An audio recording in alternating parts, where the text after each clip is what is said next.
Okay.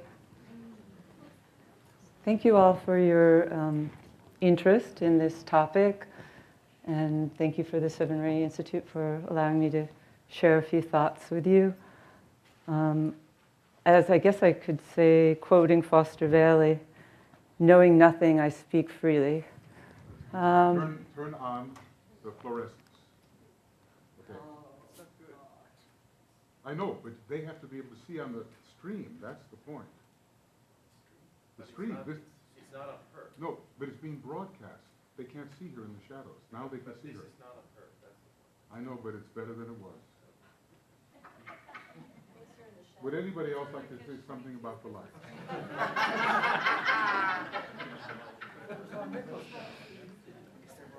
Okay. So, just to quote Foster again, knowing nothing, I speak freely. And it's true in the sense that I'm not a researcher. Anyone who knows me knows that I don't have any fifth ray really. So I'm not really, but I was invited to give a talk among this fifth ray kind of group, and I felt, well, maybe I should try and rise to the occasion a little bit, So there was this thing that happened to me a number of years ago where I became obsessed with the prenatal charts, but I knew nothing about them. And so I just kept thinking and thinking about it and feeling that the interpretation that was given in the Solar Fire software at that time, I haven't really even checked it out now, how bad a researcher I am, to know how it really does prenatal charts. But at that time, it wasn't interpreting them in a way that I just didn't feel was right. It was just a feeling, It wasn't based on a research. And so I spent a number of days in New York just walking around feeling obsessed with there's something wrong here. And so I had some kind of a insight that I never did anything with, because one guy told me, well, to get anywhere in this field, you have to get at least 200 charts, to prove your theory. And I just didn't have any interest in that, going through the work. But then when I was invited here, I just thought, well, maybe it's an opportunity to try and prove the theory in some regard. So I also lost all my horoscopes, and so in the middle of it, since I've been here, I've been putting together a bunch of charts from the people here, because I thought if I could use the charts of the astrologers, that maybe they would pay attention to me. So we're using a lot of the charts of the astrologers, and then they can, maybe be interested. So anyway, I wanted to start with just a little bit of an introduction to this whole idea, because obviously the investigation into prenatal charts, because there's more than one, is something that's been preoccupying or occupying astrologers for millennia, and so we're not the first. But prior to that, I was searching through the Bailey books, and I found this quote which was given to one of the disciples. It was not referring to prenatal charts. But when I reflected on it, I just thought it might have some relationship. So here's the first phrase 1 for the first and second months. The golden rays that issue from the heart of the sun pour forth and bathe my soul and the soul of all created forms. Within those forms, the life of God awakens, and the power of God streams forth as will, as dedication to the plan, as strength to work and give, as must a son of God. So I thought on some level this could relate to the conception moment, which I think is very much related to the will aspect. And then this second one, the third and fourth months, which we know is the time of quickening, the time when the soul, we're told by the Tibetan, grips the vehicle. Within the darkness of the soul, prisoned within the form, a point of light is seen. Then there arises all around that point a field of deepest blue, and this becomes irradiated by the soul, the inner sun, shining within a brilliant field of blue. The points of light become the many lines or rays of light.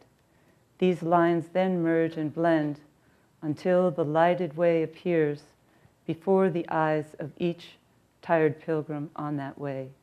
He walks in light. He is himself the light upon the way.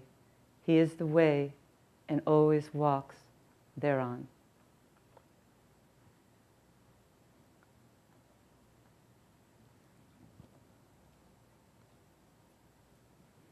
So I'm sorry I have a few quotes, but it's just to set the tone.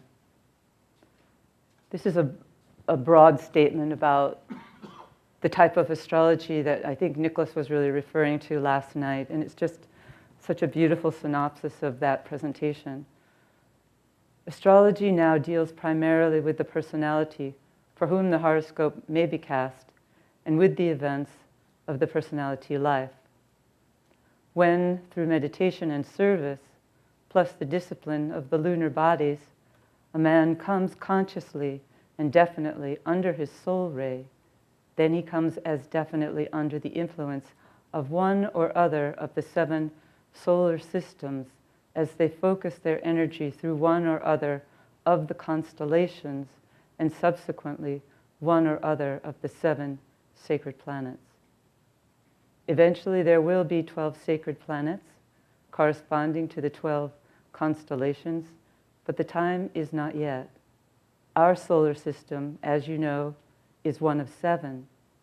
When a man has arrived at this point in evolution, birth months, mundane astrology, and the influences which play upon the form aspect become of less and less importance. This circle of solar systems affects paramountly the soul, and it becomes the focal point of spiritual energies. This is the problem of the soul on its own plane.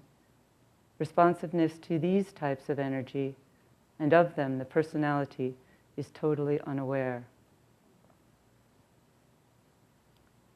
So I guess, this really does relate to the idea that there's something so much bigger than our individual personalities, our individual horoscopes, and all of that. And that's really what the Tibetan's trying to bring forward in esoteric astrology, is something much bigger to decentralize us from our overemphasis on ourselves. And perhaps this idea of the prenatal chart, he does in one or few instances seem to indicate that the prenatal chart might have something to do with this larger perspective of the soul. It might be that the time might be related to the time of conception.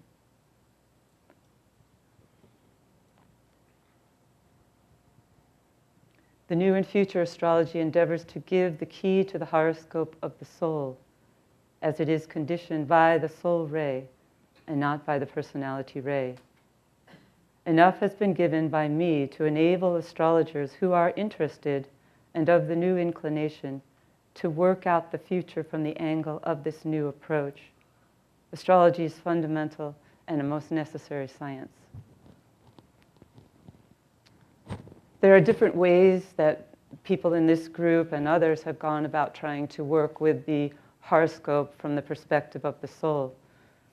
We can use the natal horoscope. Nicholas has, I know, done a lot of work, and Elena too, to use the natal horoscope and bring in the higher energies of the esoteric rulers, the crosses. He mentions in a number of cases that we should work with the energies, the arms of the crosses, and this is a more soul perspective, getting away from the planets themselves, but viewing the planets more as points of channeling the higher energies of the rays and constellations.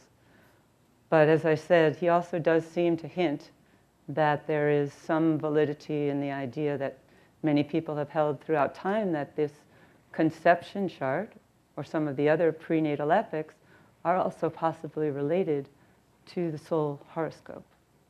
So that's primarily what I'm going to focus on. The first person that I've heard about, and I'm sure there were others before him, and I don't know how to pronounce his name, who brought up this theory was Hermes Trismegistus. How do you say his name? Hermes Trismegistus. Trismegistus. And this is what Wikipedia showed for his picture. The thrice great Hermes.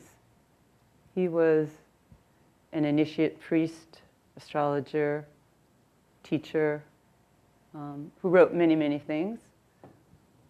But this is his theory that he gave out, I guess. It's attributed to him. We don't really know. The legendary Hermes Trismegistus, Trismegistus. thrice great, asserts Hermes, yes. The place of the moon at conception was the ascendant of the birth figure. I put in conjunct the ascendant of the natal chart, or its opposite point, conjunct the descendant. So this is a little bit technical, perhaps a little bit confusing, it seems, to people who are not really well versed in astrology, but believe you me, it's not that difficult, really, to understand what this whole thing is about. My interpretation of this, I guess it's correct. The moon, the place of the moon at conception, when you're conceived, whatever moon was active at that time, comes out to be the same as the natal, your birth, rising sign or descendant sign. That's the theory. It's very simple, right? He came up with this, who knows how. He probably had a connection. But when I went to Solar Fire and tried to look at their interpretation of, because you can go on Solar Fire and run a conception chart, but it doesn't necessarily correspond exactly to this theory. In my understanding, I could be wrong. What way can I will answer that, but in 1 second. Just to say that Max Heindel, the great Rosicrucian teacher in The Message of the Stars, agrees with Hermes. Right? He brought forward the same one. But somewhere then along the line, Mr. Bailey, Mr. E.H., I guess, Bailey, who I don't really know anything about this person, but I know he's one of the big guys in the prenatal thing. He changed the theory a little bit, from my understanding, and that his interpretation is the interpretation used in the Solar Fire software. But again, I haven't really checked it out fully. But what he says here is the conception moon may be on either the birth ascendant or descendant, and the conception ascendant can be on either the birth moon or the opposite point. He's bringing in two variables in my interpretation, and I think this is what Solar Fire does. If anyone knows me to be incorrect, that's fine. But he's bringing in the idea that the natal, as Hermes brings in, that the natal rising sign should correspond with the conception moon. But I think he's also saying that the moon in the natal chart has to correspond with the rising in the conception chart. He's bringing in two variables. And would you agree that's the interpretation, right? But that's a different interpretation than the earlier one, which just said there needed to be this one variable. So for some reason, Mr. Bailey wanted to make it more complicated, because people like to do that, you know? In my understanding, it seemed a little more complicated. Then Mr. Bailey also writes, Bailey's quickening chart is based on the fifth converse lunar return from the birth chart. The time at which the ascendant returns exactly to its natal position on this day is the time for the quickening chart. Thus, the moon's position is usually a few degrees away from its natal position in this chart. Okay, so basically there's this other theory about prenatal charts that sort of are related to what he's saying here. I haven't done any work in investigating this, honestly, at all, but I tried to do it a different way, a simpler way, trying to use another little simple theory. I like to have simple things. And this is the conclusion of the man Nicholas Devore, who studied all these prenatal things. But generally, the observation made by Nicholas Devore, stated in his Encyclopedia of Astrology, still largely applies. Quote, "The entire subject of prenatal cosmic stimulation is a welter of confused theorizing, which yet lacks confirmation in practice sufficient to bring about any unanimity of opinion." So basically, people just give up on it because it's really too complicated. And I know that Michael's teacher, Charles Jane, was very involved in studying this. And I've never investigated what he did either. So I just go with my own simple little thing. Okay, I think I'll skip this. Yeah. Oh, yeah, no, this is a good one. Okay. This is an important one that I thought I was pondering this one. Astrologers will eventually find it necessary to cast 3 horoscopes or 3 charts, one purely physical, dealing with the body of nature, one primarily emotional and dealing with the quality of the personality and with its sensitivity or state of awareness. The third will be the chart of the mental impulses and conditions. It will be found that these 3 charts will take certain geometrical lines. The lines of energies will form patterns. And BL would be great to get into studying this. These 3 charts, superimposed one upon the other, will give the personality diagram the individual life pattern. Amazing symbolic charts and lineal forms will be found to emerge when this is done, and the geometry of the individual will grow out of this. For it will be found that each line will function in relation to another line. The trends of the life energies will become apparent. Eventually, even in this department of knowledge, the star will shine forth. This will constitute a new branch of psychology, and its true exponent for our age will duly be found. I but indicate the lines of the future astrology in order to safeguard the present. So this quote led me to try and attempt to ponder how I could use this little theory, this simplified theory, to work with this. So this is now the results of that. Just again here to bring in the point in the zodiacal meditations of the importance of using the energy in point 4, the energy of the esoteric planet. Those of you who study this stuff on the zodiacal meditations know that the Tibetan focus is very primarily on the importance of the esoteric ruler of the rising sign. We all know that. Any of us who have just cursorily studied esoteric astrology know the esoteric ruler of the rising sign is the most important planet from a certain perspective in our horoscope, right? We know that. So I just wanted to bring that up because that focuses and plays a very large part in the little theory and why I got interested in it. And this is the other final quote that made me get interested in this. What part Leo may play in the personal horoscope of Hitler, I do not know, for I have not investigated it. But it plays a very prominent part in the horoscope of his soul. So this is a hint that we all, the astrologers, know. It's a direct hint. How we interpret it, then we come into some trouble. I wasn't able to successfully apply my theory to Hitler's horoscope. But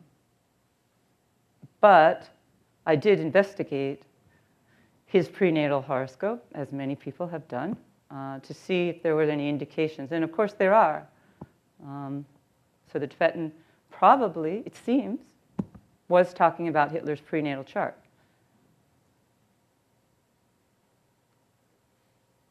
I'm not going to go into that. Okay, so here's a rectification, not that I did, but that I was searching on the internet for the time of birth of Hitler, and I found a quote, which I can give to anyone who wants to see, from a German astrologer who was in Hitler's inner circle and said that the time of birth given out, which was between around 6:30, I think, was not correct, and that the correct time that Hitler gave out was 6. And this man was an expert in solar arc delineation, and he rectified it to 6 this time. So it comes out with the chart that we see here. Still has Libra rising, Uranus very close to the ascendant. So if you use the theory that I developed, the little theory, it's not scientific, but you just basically do what Hermes said, which is take the degree of the rising sign of this horoscope, 2150 Libra. I just count back 9 months, the usual time. I mean, I don't know how it applies to people who have a premature or late birth. I don't know. And I just use the same place for the place. Again, I don't know. I went back 9 months, and this is what I get. If you could see 5 major points in Leo, doesn't mean it has anything to do with his natal chart, his conception chart. We don't know that. But I just thought, well, the Tibetan's giving us a hint there that the soul chart of Hitler has a lot of Leo. It looks like it could be related to the conception chart. It could not be. He could be speaking about some other kind of chart that has nothing to do with this. But this is, yeah. Which direction did you go? Back Back the 9 months to what? ordinary man's way or back the disciples' way? Counterclockwise or I just went 9 months counting backwards to time when he was conceived. That's all. He was born in Taurus. He was conceived in Leo, according to this. Yeah. Yeah, but you went back 9 months and then you found the moon position that corresponded to the Yeah. ascendant position, right? Yeah, that's all I did. So you Yeah. you just tweaked it that little bit, but that was all. Yeah, yeah. I like that idea. Okay, so when I did this, it just got me interested. Well, maybe it is. The soul chart, from one perspective, is related to the prenatal. So then I just started working with other people's charts, using that idea. And so we have Michael. He might wake up now. Come on, Michael. In meditation deep.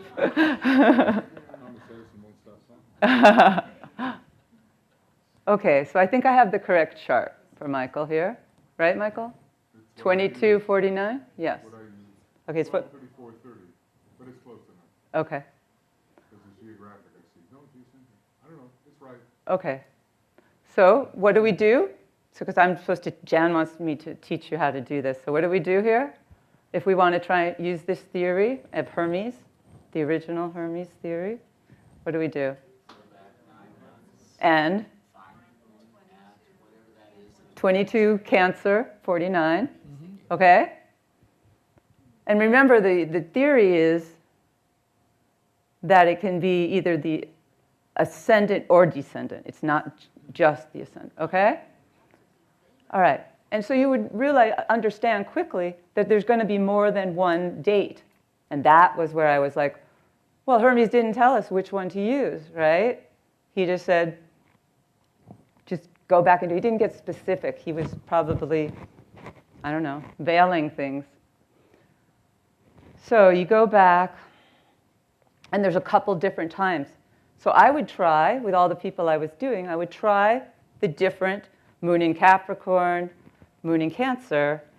There could be 3 different positions for it during that month. Okay, this is the one I chose for Michael.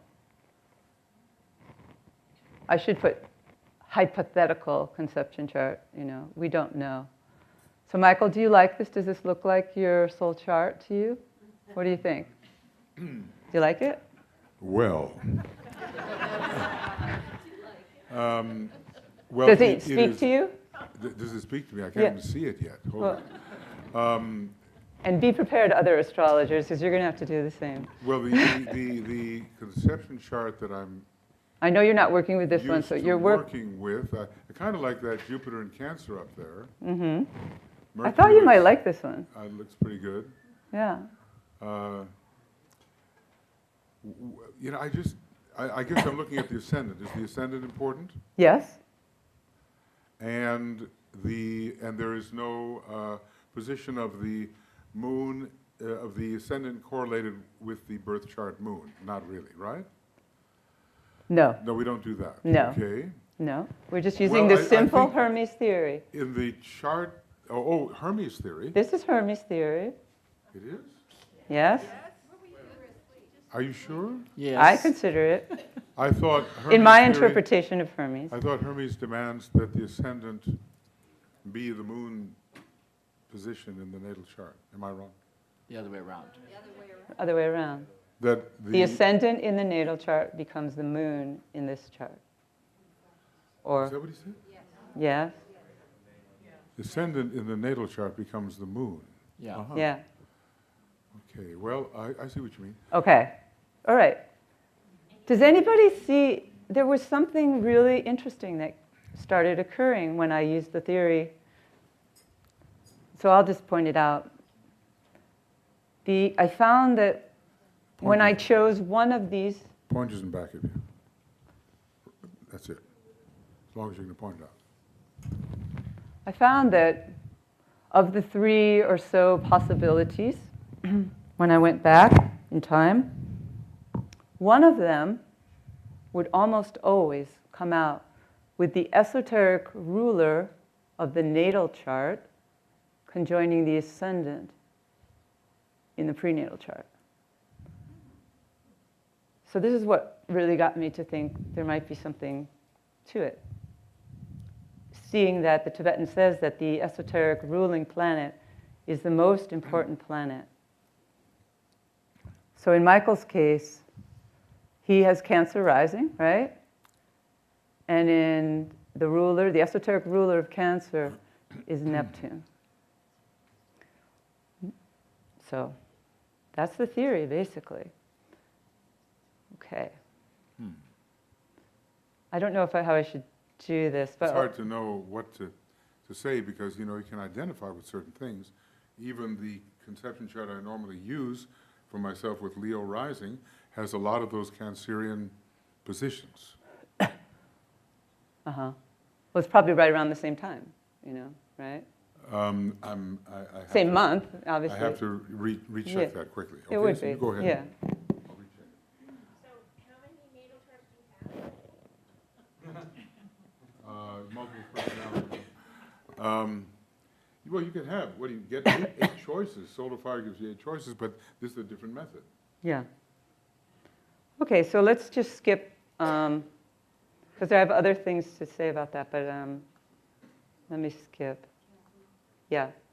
If you really knew the conception of an individual, would that help with the research? No. Okay. Short and sweet, no. Okay, I tried to do it of someone that was said by the Tibetan to be a great initiate. I just wanted to check it out. He's one of my heroes, Jean-Jacques Rousseau. He was a writer, a revolutionary thinker. We are given this as his horoscope. I assume the time is more or less accurate, but we don't know. So he has Virgo rising, right, in here, in the natal. And here's the conception chart. Moon conjoined the ascendant. Esoteric ruler. Okay? And as you can guess, it goes on and on like this with almost the large percentage of people that I check. Nicholas, Gemini rising,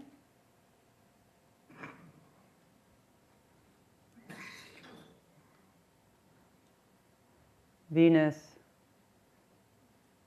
is close. It's not in the same sign, so there is some discrepancy, but it is essentially close to the ascendant. And this is an example where the extension of E.H. Bailey and Charles Jane comes in. In my case, I have the moon in Cancer, which would put my conception ascendant in Cancer at 4 degrees.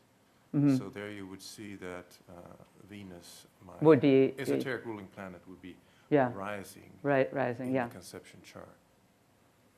So Maybe that disproves it to you, but no, it doesn't disprove. It perhaps also suggests that there is value in the research made by Charles Jane. I'm not trying to say there isn't. And Yeah. E.H. Bailey. They were very pragmatic. No, I know. I'm not trying to discount them. I'm just saying that I didn't study their work, and so I'm not commenting on their. So I'm just bringing out that point because No. these charts can be used for events also in one's life. Yeah. So finding, should we say, the right conception chart should be able to reflect what is happening in your life. Mm-hmm. Yeah. And you Yeah. can progress the angles of that conception chart just as you can do it with a natal Right. chart Right. and check to see if it's really Right. working out or not. Right. Yeah. Okay. Elena. She has Scorpio rising. So I can't remember if it's either Pluto or Mars, but the esoteric ruler. Let's see, I forget. Okay, so it's, in her case, it's Pluto on the descendant. Interesting. Aquarius rising. The thing that I find of interest is this consistency of the esoteric ruler coming out, conjoining the ascendant or descendant. I think to me, it means something. It doesn't work for everyone, I have to be honest. I've done a lot of charts, and sometimes I know the time of birth is exact, and it doesn't work. I've done it for famous people who are not necessarily spiritual seekers, but they're world leaders, and it doesn't work. Also, the moon is on the descendant degree. Yeah. Yeah, I use it either the ascendant or descendant because that's the theory. Mm-hmm. Okay? Mm-hmm. I'll show you a few more. Wait, Kathy, you put the moon of the conception chart on the ascendant or descendant degree? Either one. Yeah, And you go back exactly 9 9 months. months or Yeah. just about 9 months. as close as you can to Yeah. get the moon there? Yeah. So here's a Leo rising. I'm pretty sure his time of birth is correct, a young man. This time it's the sun conjoining Scorpio ascendant. Okay?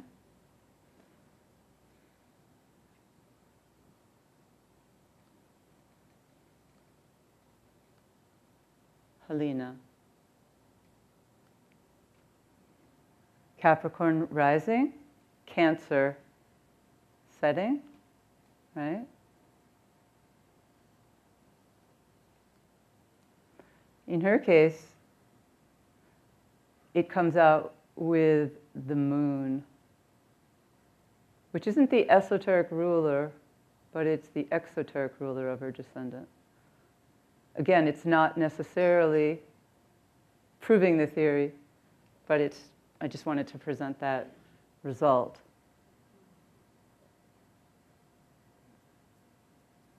And then Michael won't like this one. Sheldon. Sheldon was an interesting one. I think it's relevant too, Kathy, but doesn't Helena have a Capricorn rising? Uh-huh. That Saturn's conjunct the midheaven of the... Yeah. Yeah. Oh, where's Sheldon? Maybe I already passed you. No. maybe, I'm sorry.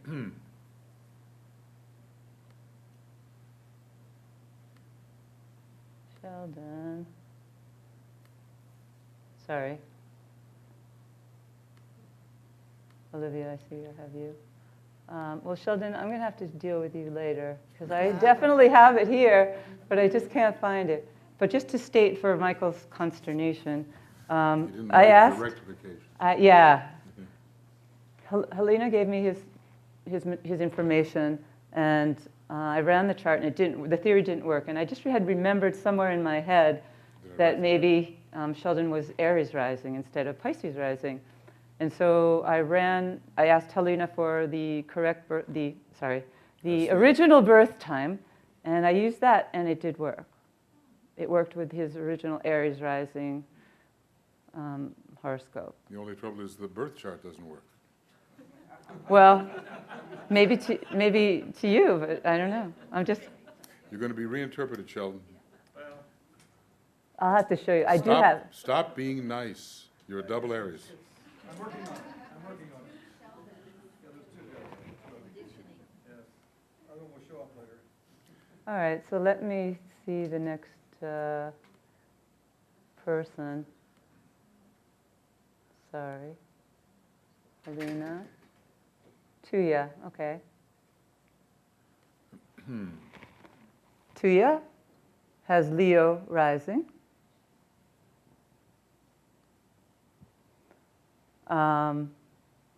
Now, maybe this.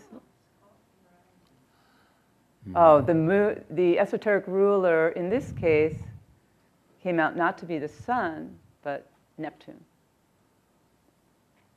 the veiled planet, veiling, right? So you're putting the moon in Aquarius. Oh, I see, because in reverse. Yeah. The moon. The moon is in the opposite. I put the moon in the opposite sign, in the descendant sign. This is the Bailey method, right? The No. E.A. Bailey, No, not this Ptolemy? is, no, it's Hermes also. said Hermes that. says this. Yeah. Yeah. Either the opposite sign or the proper sign. Yeah. Uh-huh. Eva. This is an interesting one. Sometimes when I've been working with people who have Virgo rising, it doesn't come out with the esoteric ruler. It comes out with other things. So in the case of Eva, she has Virgo rising. Comes out with Chiron, which has often been attributed as the ruling planet. Well, Chiron is associated with Virgo. Right. From the healing Yeah. aspect, and with Sagittarius as a guide. Yeah. Yeah. You know, so. So it's Astrologers that consider Chiron to be a ruler. right. So maybe it is, in one sense, an esoteric ruler. We don't know. So just a few more. Kathy, you have to make a choice. In other words, you move to a position where the moon is either in the rising sign or opposite the rising sign, and then you decide, is that it? I just go and look. Wait a minute. I'm sorry. I'll do my own. Libra rising. Uranus is the esoteric ruler. Uranus conjoin the ascendant. What was your question? That when you go back and you basically have two charts, right? Well, there's 2 or 3 sometimes, depending. Three, You know, three even. well, if it's a month, it could be the beginning of the month, the end of the month, and Two the or middle. three, two or Yeah. three charts. And then you make a decision. I make a decision on which one has the esoteric ruler conjoining the ascendant. It's purely that. It's not very scientific.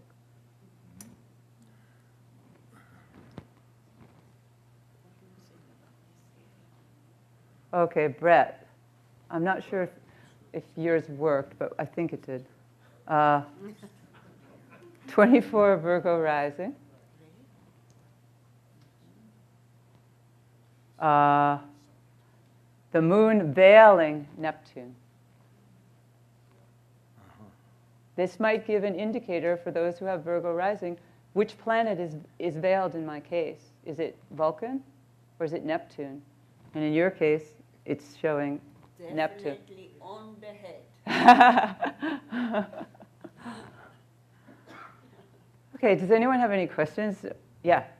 Okay. Uh-oh. I'm afraid. No, no. Kathy, I've got a bunch. Can I have a mic, please? Yeah. I know some, okay. Turn it on, yeah. Yeah. Okay, first of all. Okay. Okay. E.H. Bailey. I'm not here to dispute his work. Okay. He was. And I haven't studied it, and so. Try to All right. He was moderate- a moderate. sub-editor of Alan Leo's Modern Astrology. I'm not trying to Okay. debate his work. No, I'm not. I'm just trying to let you know. I know he was an important man. It doesn't matter. And there was a lot of debate in the pages. Yeah, no, I know. Yeah. Okay, beyond that, number 2, French times in the 1700s were on the hour. They didn't include minutes. Right. So, I just included it as an example, and it Yeah. did work, but yeah. Okay, Nicholas and I, some years ago, did some experimentation on this, and I think the solar fire is based on Jane's method more than anything else. It contains both Bailey and Charles Jane's method. Okay, and neither of which really seemed to work. And the other thing, Well, to me, it works pretty well. okay, well, to me, okay, it didn't. And the other thing, when my explorations have been going back 10 lunar months rather than 9 calendar months. That's more accurate. okay. Well, Yep. yep, thanks. I could try anything. All experimentation is valuable. So there's another example. Eva Smith, 5 degrees Cancer rising. Esoteric ruler of the rising sign, Neptune, conjoined the descendant. Did you say, Kathy, that this would work for disciples, this method, if esoteric rulers are applicable? Is that? I can't really say that.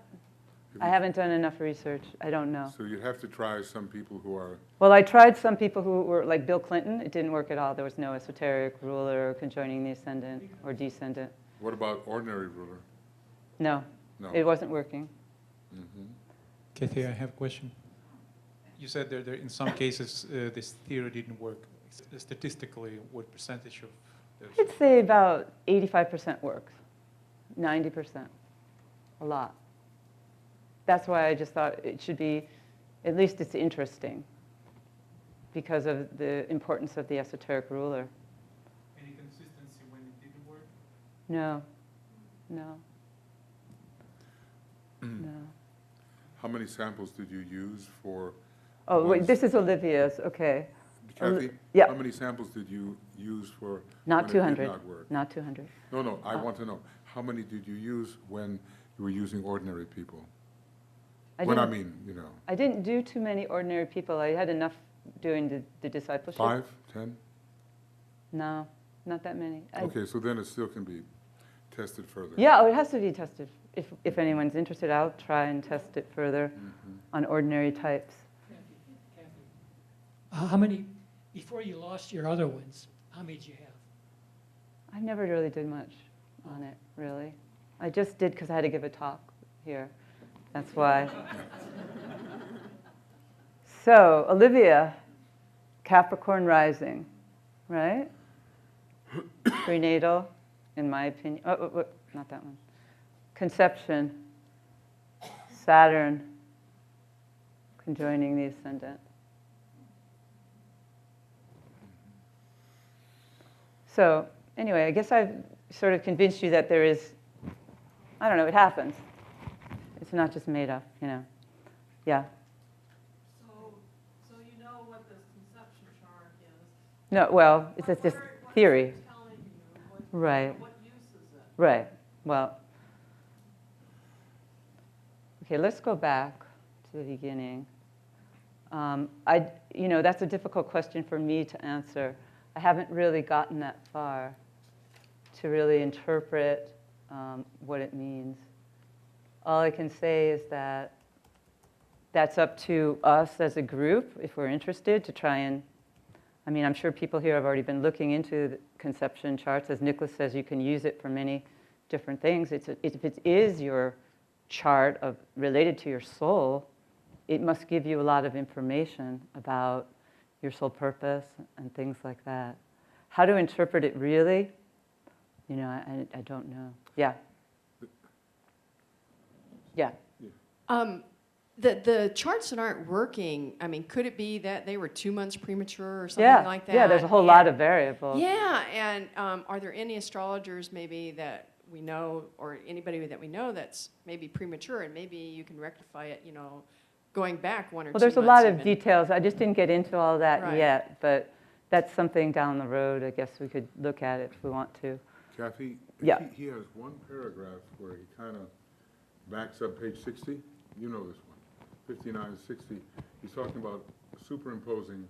The masters do not study the chart of the undeveloped man. Okay? There is no profit in doing so. This involves, again, the study of 2 horoscopes of the disciple under inspection, one of the soul and the other of the personality. Again, the process of superimposition is utilized. In one horoscope, the new orientation and the embryonic reorganized inner life will be noted and studied. That's this one.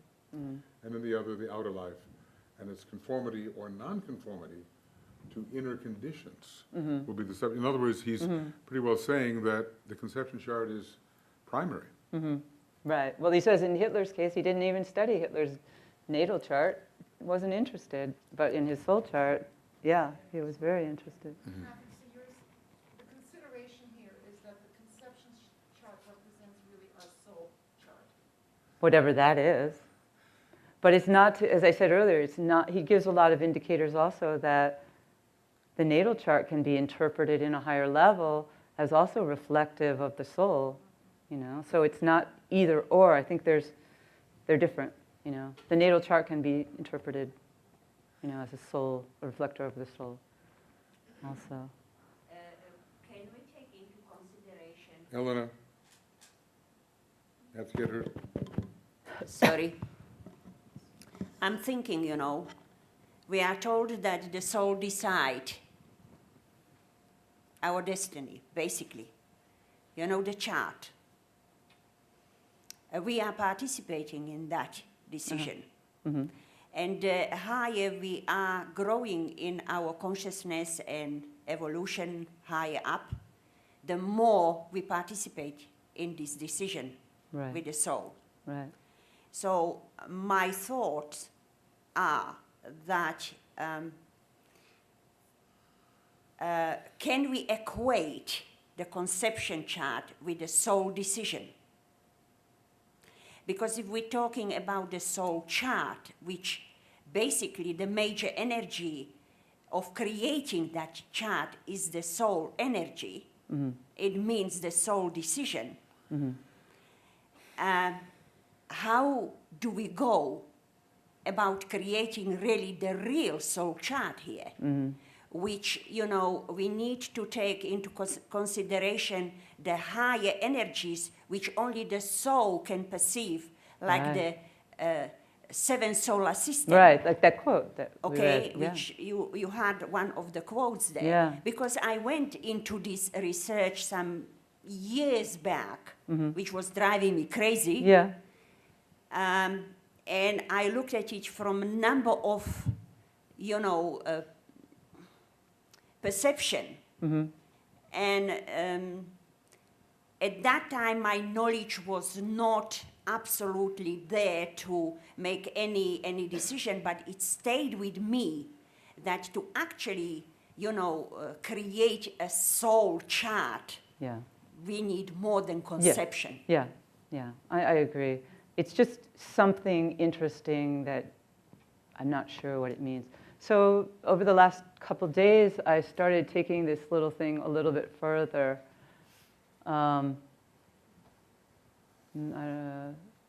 Into trying to see how a quickening chart would work out. And I just applied the same theory. I went back 6 months between, one second, between, you know, the 6th and the 5th month, and which would be the 3rd or the 4th month, which is when quickening occurs. And I just started doing the same thing, putting the moon at either the rising or the descending degree. So in Michael's case, in this one, and then I used the one that worked for me. And how it worked this time was different. I don't know. I just sort of worked with it. So this is the one I chose for Michael for his quickening chart. You can see there's a lot of similarities in all these charts, right? You see a lot of the moon's in Capricorn, Aries is rising, the sun is in Libra, and in the other prenatal chart, the rising sun was Libra in Michael's case. What it comes to be the qualifying, unifying factor in the quickening chart is Mars. And I believe, didn't some other people say that Mars was related to this is the chart of the emotional body, from what I understand. Could be wrong, but that's the way I read a little bit about it. And the quickening chart, they seem to relate to, of those 3 charts that the Tibetan speaks about, this is more related to the emotional body. Mars, I think, is very important in this chart. So in Michael's case, you can see Mars conjoining the descendant.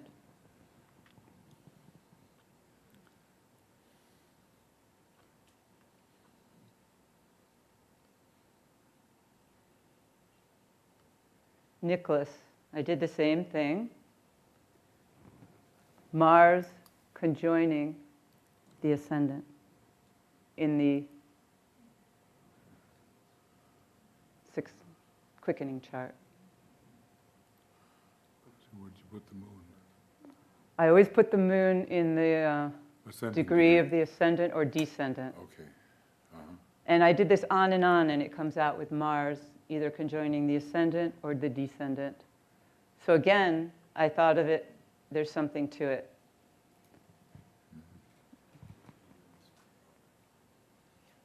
Well, we can take these 3 charts representing the mental, Yeah, astral, and exactly. physical bodies, you know. That's and we can superimpose these Yeah. charts to create the pattern. which the DK is talking about. Right. That is a more realistic theory for me, at least. Yeah, yeah. Well, that's the idea. But then this morning, again, when I wake up very early, I started thinking about it. Okay, I could see how the conception chart could be related to the mental body. I could see how the quickening chart's related to the astral body. And then I was just assuming that the natal chart would be the physical body. But then I said, maybe not. Let's Sun see. sign. Excuse me? Sun sign as a division by the sun sign degree. Well, I actually came up with something else.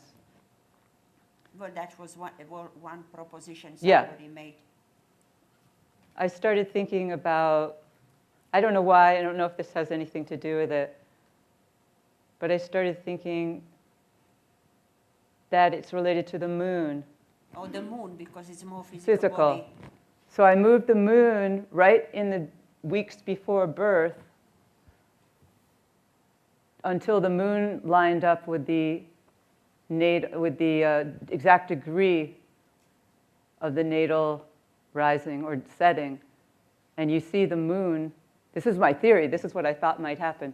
The moon comes out conjoining the descendant. Yes. So it just started falling into place that there might be something Yes. to it.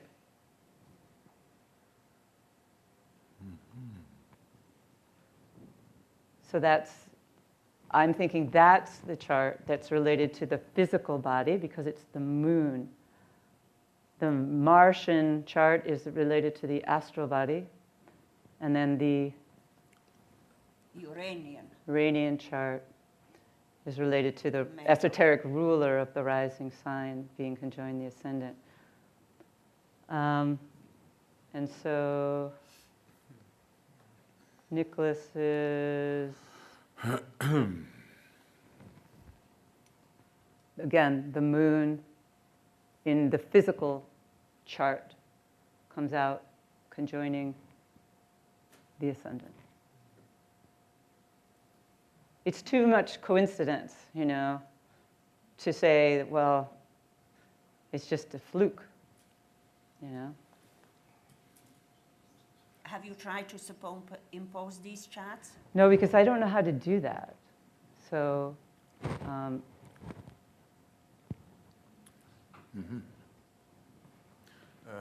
Kathy, Charles Jane often associated the quickening or animation chart with the planet Neptune Yes, that's true. because he was associating the three synthesizing planets, Uranus, Neptune, and Saturn, yeah, to the three major charts. yeah, Conception related to Uranus, yeah, animation or quickening related to Neptune, Neptune.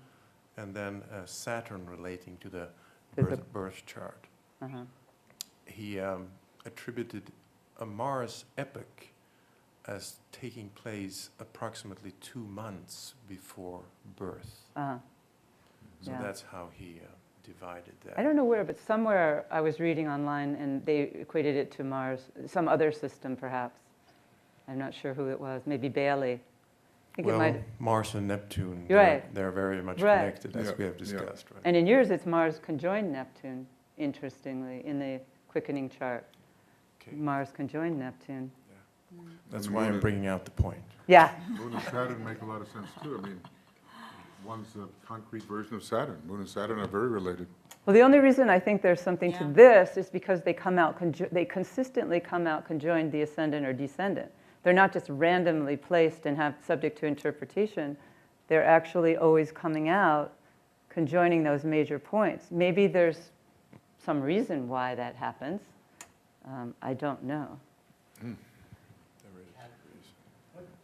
What are your parameters again for determining the physical chart in terms of the time? I just go, it's not very scientific, but I just took right before birth. In Nicholas's case, he was born, when's your birthday? February 10th or something? February 10. Yeah, so this is only like two weeks before his birth. I just went to very close to the birth. And just to see. And I don't know why, if it's any relevance or not, but I just kept thinking of that statement by DK where he said that prior to the third initiation, the moon and Mars put up a fearful battle. Yeah. Moon, this chart, Mars, the astral body chart.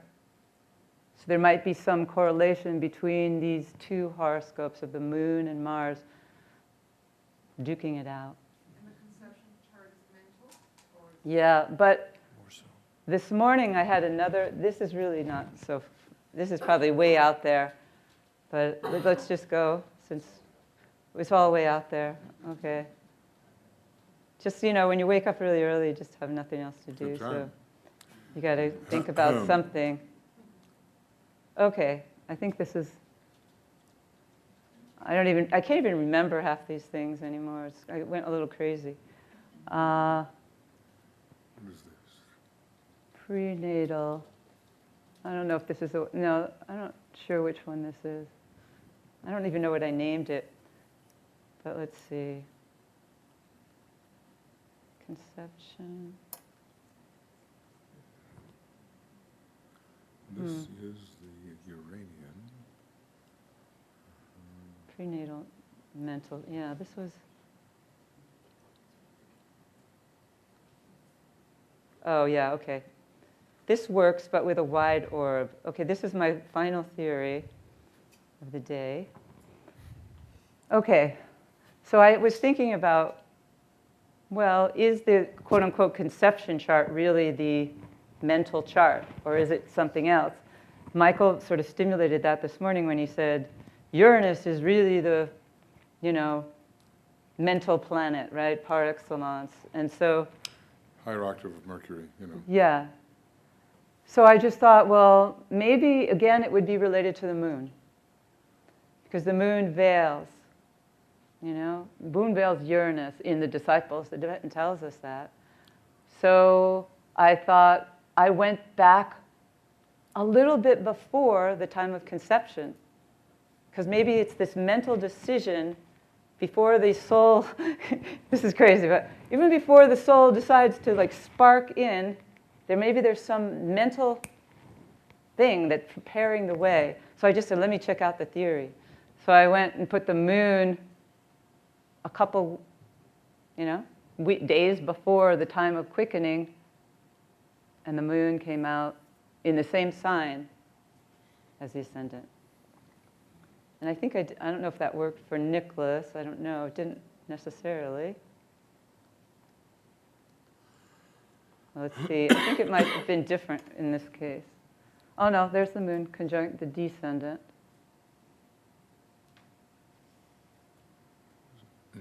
So what did you do? You went a couple of months before? No, a couple of weeks. Just the nearest moon prior to the time of quickening. Thinking that could have been some mental, I come forth, I'm thinking about incarnating and using this energy. Now, what that would have to be correlated with is these preconception charts which show the appropriation process as taking years. Oh, well, this is months. This is just weeks. Okay, well, I mean, probably this should be compared with what he calls the appropriation process. There's the Lion Epic by Charles Jane, but that occurs around 11 months before birth. Mm-hmm. So that's a little Yeah. prior then to Yeah. what you have been working with here. So I did this for a few people, and I could show you the results, but it did come out consistently that the moon was conjoining just right prior, just as the moon prior to conception indicated, the moon prior to birth indicated the physical birth, right? So I just thought the moon prior to conception could also indicate, you know what I mean? You're using the same analogy, the moon, both times. So to answer your question before, to me, what studying all of this at least has shown me is how important the moon is. Some esoteric astrologers, because of the Tibetan statements about the moon, say, the moon's a dead planet, I'm not paying attention to it. But obviously, in relationship to our soul and our soul's intention, the moon is key. Yes, but we need to take the veiling planets. Yes. That's it. Yes. Well, in this case and in the conception, or the pre-birth chart, which I think is related to the physical body, the moon is obviously veiling. The moon's always veiling. Yeah. Well, that's great, Kathy. We're going to have to stop at this point, but the whole spirit of the inquiry is terrific, and there are some patterns here that need to be investigated. So maybe the astrologers involved should look at what Kathy's come up with and try to see if this reorganized embryonic potential that DK talks about, which is, to me, means the rearrangement of the causal body and the use of certain abilities within it for a new incarnation, to see whether that conception chart resonates with them. To see, because it has to have meaning, obviously, doesn't it? It has to have relevance to this particular life. So maybe we can investigate that. The danger is, of course, we're second-rate types. We say, oh yeah, well, I can see myself in that. Oh yeah, I can see myself, how it goes. But there's got to be methods of proving it. She's coming up with a lot of coincidences and where there's, patterns that, go beyond probability and chance. They've got to be investigated. Let's take a...